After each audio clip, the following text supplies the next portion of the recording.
Prince William and Princess Catherine. For a fleeting, unscripted moment in a quiet community hall, these weren't just the future king and queen of the United Kingdom. They were two people standing on the edge of a story that rarely makes the front pages, a story of survival, hope, and a gift that left the Princess of Wales visibly moved. What happened in those few seconds wasn't just a royal engagement, it was a revelation of the heart that the world's cameras almost missed. You've seen them in the glitz of state banquets and the precision of parades, but in the heart of Wales, the royal mask didn't just slip, it was set aside for something much more human. As St. David's Day approached, the atmosphere in the Welsh valleys was one of celebration, but the mission for the prince and princess was deeply personal.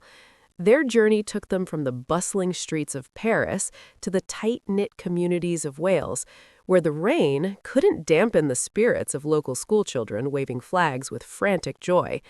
Yet, the true center of this visit lay within the walls of the Hand-in-Hand art project. This is no ordinary community center. It is a sanctuary for families from Syria and Afghanistan, people who have carried the weight of war across continents, only to find peace in these green hills. Inside, the air was thick with the scent of paint and the quiet murmur of shared stories. For these families, art isn't just a creative outlet, it is a bridge between a shattered past and a fragile future. William and Catherine didn't enter as distant figures of authority. They entered as listeners. They sat at tables stained with ink, leaning in close to hear the stories that are often too painful to tell in words.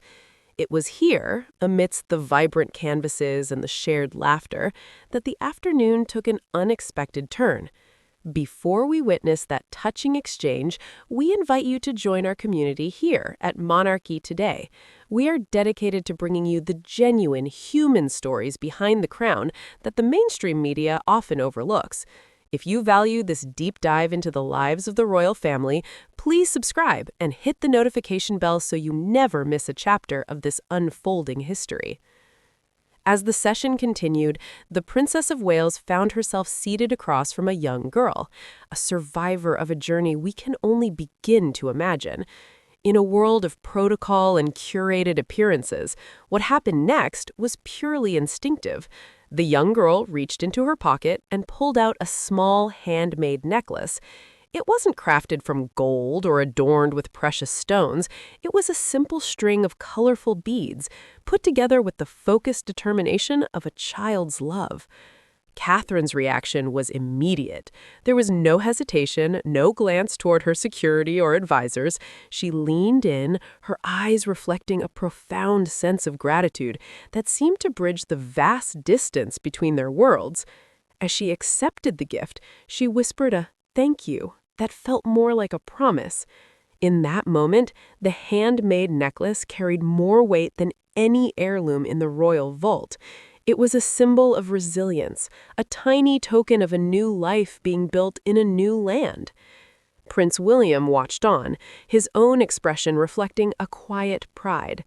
This visit wasn't about the titles they hold, but about the empathy they share. Through the Hand-in-Hand art project, the couple demonstrated that the modern monarchy's greatest strength isn't its longevity, but its ability to see the individual within the crowd.